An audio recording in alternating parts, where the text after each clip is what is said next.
여러분 안녕하세요. 공통보감 수 시작해 보겠습니다.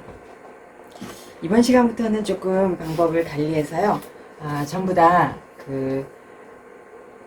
한자를 읽고 해석만 하는 걸로 이제 약간의 설명을 덧붙이고요. 사주풀이는 이제 제가 매주 주말에 사주풀이를 하거든요. 이제 지금부터는 임수와 계수의 사주를 올릴 때는 반드시 공통보감의 용을 이야기를 하도록 하겠습니다. 사주가 딱 들어가는 사주가 많지가 않고요. 이제 공통보감을 조금 속도를 내보려고 노력을 합니다. 네. 이제 처음에 수에 논수해서 수를 논함부터 나오고 있습니다. 오늘은 어쩐지 화면이 좀 작아 보이는데요. 예, 하나씩 읽고 해석을 해보겠습니다. 논수, 수를 논함. 네, 수를 논함. 천경 서북, 해위 출수지방, 지함 동남, 진위 납수지부, 역류 도신 이 작성, 고수 불 서류, 수성 윤하, 즉 순즉 유용, 순행 십이신 순야, 주유 도량, 유 길신 부조 내 귀격. 여기까지 하겠습니다.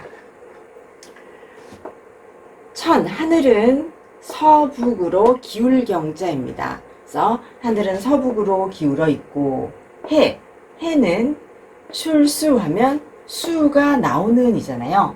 그래서 수를 내는 또는 수가 솟아나는, 그래서 수가 솟아나는 방향이다. 그러니까 천은 하늘은 서북으로 기울어 있고, 지함 동남, 땅은 동남으로 꺼져 있다, 가라앉아 있다, 이렇게 표현합니다. 그래서 하늘은 서북으로 기울어 있고 땅은 동남으로 꺼져 있다. 그래서 진, 위, 납수지부. 진은 납수, 물을 받아들이는 부, 곧집이다. 이렇게 해서 원래 수라는 것이 이제 신장생지에서 시작을 해서, 장생에서 시작해서 해에서 출수하여 진에 이제 수가 모이는 것입니다. 역류, 이제 수가 거슬러 흘러서 역류하여 신에 이르면 작성, 소리를 내므로, 고로 수는 불, 서류, 서쪽으로 흘러서는 안 된다. 이게 이제 수가 역행을 하면 이제 소리를 낸다, 소리를 지른다, 작성을 한다, 이런 의미인데요. 수일간이 역행을 하면 이제 고생을 많이 한다, 되는 일이 잘 없다, 인생이 이제 고통스럽다, 이렇게 표현하는데요. 이제 여러분들도 아마 사주를 관찰을 해보셔야 되는데, 제가 보기에는 음간, 계수는 역행을 하면 좀 고생을 많이 하는 것 같고요. 양간, 임수는 그렇게 우리가 지금 이 세상에서 보기에 많은 고생을 한다, 이렇게 보기 좀 잘 관찰을 안 해서 그런 것 같아요. 그래서 수가 역행을 하면, 그래서 작성, 소리를 낸다, 이 말은 이제 되는 일이 없고 수는 고요히 흘러야 되는데 시끄럽게 소리를 내니까 인생이 좀 고달프다, 이런 뜻입니다. 수성윤하, 수의 성정은 윤하니, 순하면 유용, 용이라는 건요 관용이라는 뜻입니다. 순하면 순하게, 그러니까 순행을 하면 관용이 있고, 순이라는 것은 십이신이니까 우리가 십이지지, 십이신을 순하게 흐르는 것이 순이다. 예, 순행하는 것이 순이다. 그러면은 사주의 주인은 도량이 있다.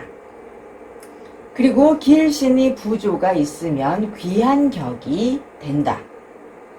역, 즉 유성, 역행을 하면 소리가 있으니, 소리를 내니 십이신을 역행을 하는 것이 역이다. 입격자, 주 청귀, 유 성예, 기 형충, 즉 횡류, 자사, 자절, 즉길. 여기까지 먼저 하겠습니다. 격에 드는 자이니까 격에 드는 사주 이런 뜻이거든요. 그래서 격에 드는 사주는 격을 세우는 사주는 그러니까 성격이라고 해석을 해도 되겠습니다. 성격하는 사주는 사주의 주인이 맑고 귀하고 성하면요 명성이 있고 예하면 명예입니다. 그래서 명성과 좋은 평판이 있다.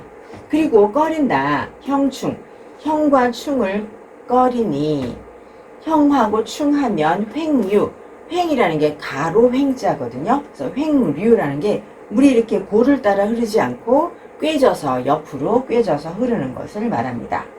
그러니까 형충을 꺼리니 곧 물이 제 고를 따라 흐르지 않고 꿰져서 옆으로 흐른다. 좋아한다. 저절로 사와 절이 되는 것을 좋아하니 곧 길하다.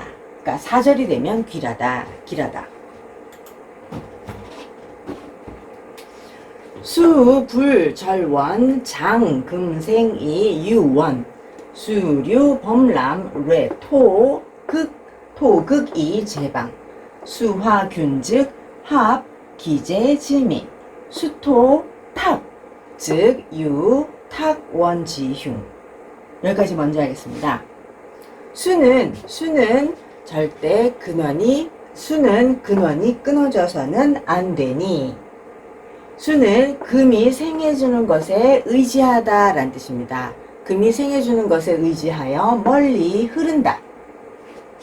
수가 흘러 넘치면 범람이니까 흘러 넘치다거든요. 수가 흘러 범람하면 토의 상극, 토에 의지한다. 토가 상극하여 제방이 되는 것에 의지한다.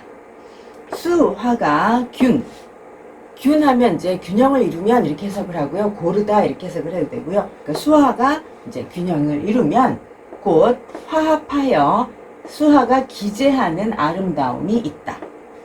수토혼, 수와 토가 혼잡하면 곧 유탁원지흉, 근원을 수원을 탁하게 하는 흉이 있다.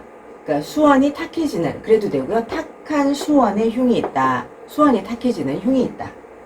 사시계 기화다, 즉 수갈.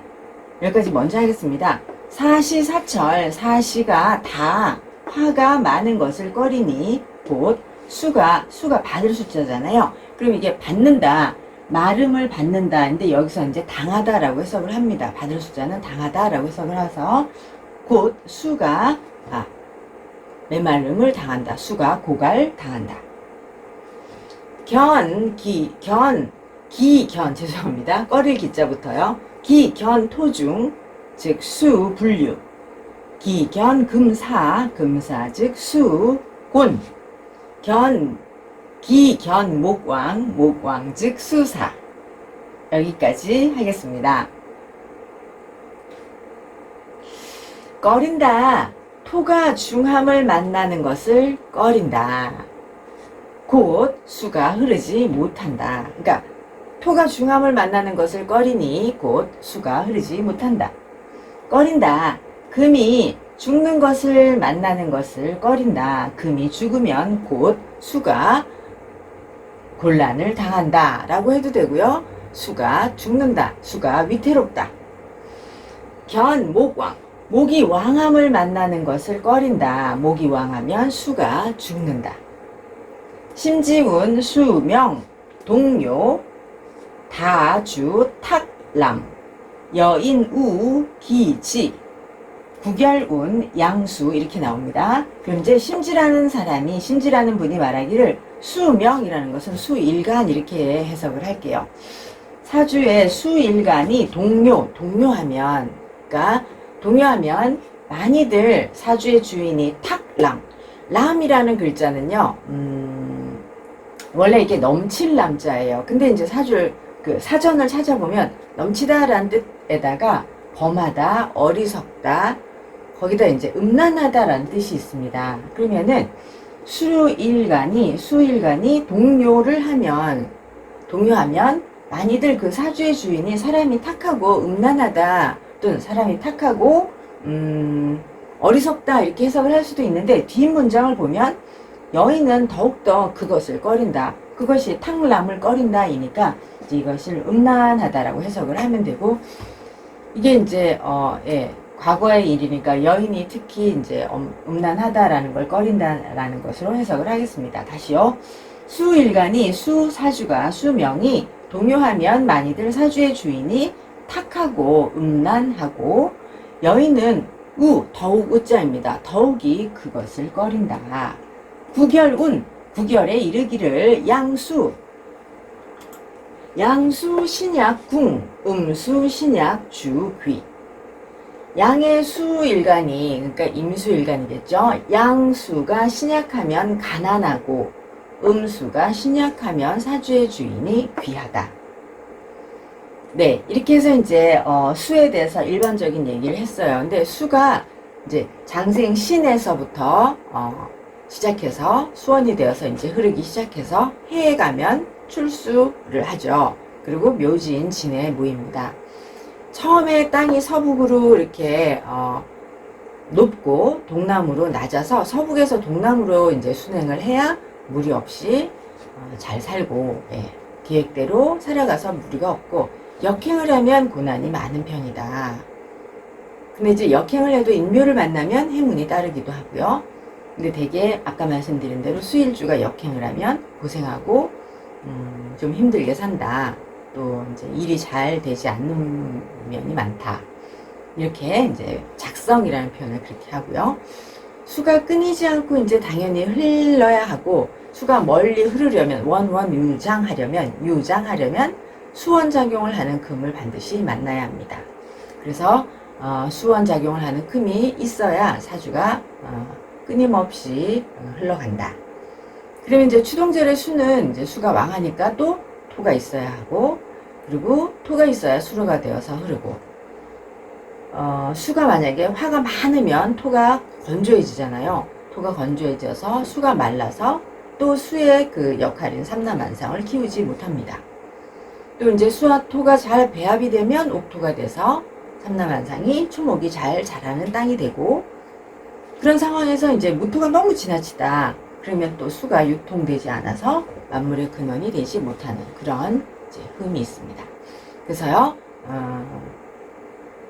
기본적으로 수는 하는 일이 생명을 키우는 근원적인 것으로 목에게는 지혜와 많은 그 수확을 주고 근데 이제 또 목이 다하면 수를 마르게 수를 목다 하면 수축되거든요. 그래서 또 흐름을 멈출 수가 있다.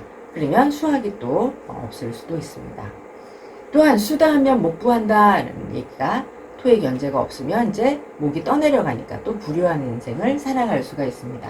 그래서 수다 금침, 수다 목부 뭐 이렇게 수다 하면은 이제 폐를 끼치는 경우도 있다. 연결해서 이제 추나추동의 수를 보겠습니다. 생어 춘월 성람 도음 재봉수조 필유 붕재 지세 약하 토성 즉무 범창지우 희금생부 불의 금성 욕화기재 불요화다 견목이가 시공 무토 잉수 삼만. 네, 임수가 수가 수일간이 춘절에 태어나면 성정이 넘치고 이것도 그러니까 이 도자도 넘칠 자입니다. 여기서는 음이잖아요. 이것도 이제 그냥 흘러 넘침이 과하다 이렇게 해석을 하면 됩니다. 그래서 성정이 흘러 넘치는데 지나치게 출렁인다.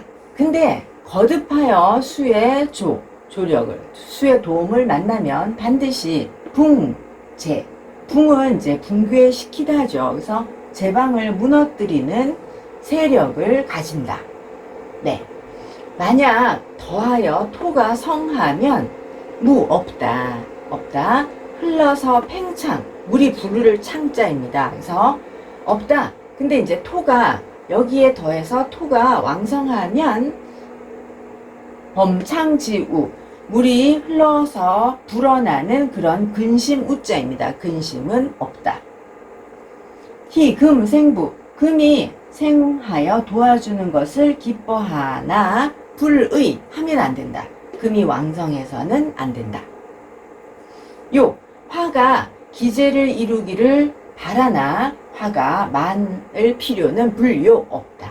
그러니까 없어서는 화가 많아서는 안 된다 그래도 되고요. 화가 많을 필요는 없다. 견목, 목을 만나면 가능하다. 공을 베푸는 것이 가능하다. 토가 없으면 더욱 근심한다. 근심스럽다. 무엇이? 산만, 수가 흘러 넘칠까? 산만할까? 근심스럽다. 하월지수, 집성, 귀원, 시당, 학제, 욕득, 비견. 여기까지 먼저 하고 넘기겠습니다. 하월의 수는, 하절에 태어난 수는 성질을 가지고 있다입니다. 집성. 이제 성질을 가지고 있는데 어떤 성질을 가지고 있냐면요. 귀원. 원천으로 돌아가려는 성질을 가지고 있다. 근원으로 돌아가려는 성질을 가지고 있다. 하절은 시, 때가 당, 해당한다 이죠. 때가 물 마를 학입니다. 그래서 물 마르는 제, 여기도 시절이거든요. 그러니까 물이 마르는 시기에 해당하니 욕득 비견, 비견을 만나야 한다. 비견을 얻어야 한다. 희, 금생이 조체, 기, 화왕이 백원, 목성, 즉, 도, 기기, 토왕, 즉, 제, 기류. 기뻐한다. 금이 생하여 체를 도와주는 것을 기뻐하고, 꺼린다. 화가 왕하여 배도 말을 배자이고요. 건도 말을 건자입니다. 그래서 이게 쬐배 이렇게 찾으면 있거든요. 쬐배. 쬐다라는 뜻이 되고 말리다라는 뜻도 되고 이것도 말을 건자이거든요. 그래서 꺼린다. 화가 왕하여 말리는 것을 꺼리고 목이 성하면 도, 훔칠 도자이잖아요. 목이 성하면 수의 기운을 훔친다. 토가 왕하면 그 수의 흐름을 제어한다. 그 다음 추절 보겠습니다. 추월지수, 모왕자상, 표리 정령, 득금조 즉 청징, 공토왕이 혼탁, 화다이 재성, 목중이 자영, 중중견수, 증기 범람지우, 첩첩봉토, 시득, 청평지의. 추절의 수는 어머니도 왕하고 어머니는 왕하고 자식은 도울 상자입니다. 자식은 돕는다. 자식은 도우니 표리, 겉과 속이 이게 정령이라는 뜻인데요. 정령이라는 것이요. 맑고 밝게 빛난다. 이게 옥돌 영자거든요. 그래서 겉과 속이 맑고 밝게 빛난다. 득금, 금의 도움을 얻으면 청징, 맑고 깨끗하다. 봉토왕, 토가 왕함을 만나면 혼자팔 혼자에다 흐릴 탁자잖아요. 혼탁해진다. 화가 많으면 재물이 풍성하고 목이 거듭 있으면 자식이 영화롭다. 거듭거듭 수를 만나면 그 넘쳐 흐르는 근심을 더한다. 첩첩 토를 만나면 비로소 득 얻는다. 청평지의, 청평한 뜻을, 청평의 뜻을 얻는다. 인데요, 이제 청평이라는 게 이게 세상이 태평하다 이렇게 해석을 해도 돼요. 그래서 세상이 태평하고 공평한 그런 청렴하고 공평한 뜻이라고 해석을 해도 되고, 또는 이제 아주 사람이 품성이 순수하고 그래서 청평이라는 게 순수하고 평정심이 있다 이렇게 해석을 해도 됩니다. 근데 저는 그냥 첩첩봉토, 중중 첩첩봉토니까 거듭거듭 토를 만나면 이제 관사를 만나는 거잖아요. 그러니까 일처리가 청렴하고 공평한 뜻을 얻는다. 이렇게 해석을 하겠습니다. 그 다음에 동월지수. 동월지수 사령당권, 우화즉, 증난제한, 견토즉, 형장귀화, 금다반왈무의, 목성시, 시위, 유정, 토태과, 세성, 학철, 수범람희, 토제방입니다.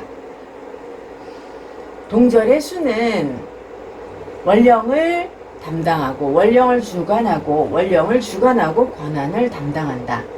화를 만나면 온난함을 더하고 한기를 제거한다.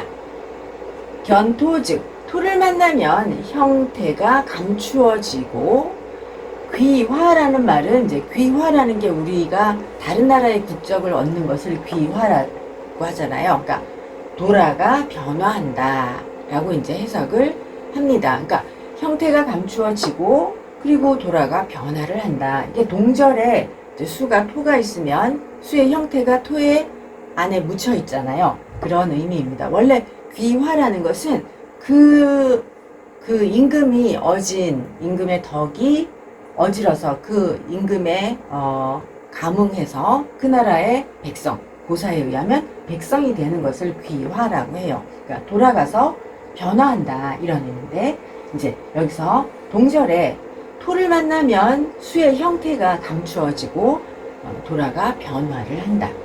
금다반왈무의, 금이 많으면 도리어 무의, 의리가 없다고 말한다.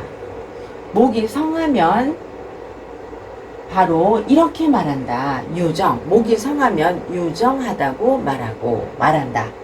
토가 지나치게 태과하면 그 새가 학철, 토가 너무 많으면, 토가 태다 하면 학철의 세력을 이룬다. 그러면은 이제 학철이, 이게 학이 물말을 학이고요. 수레바퀴 철이거든요. 그럼 이제 학철이라는 거는 이게 학철 그러면 학철지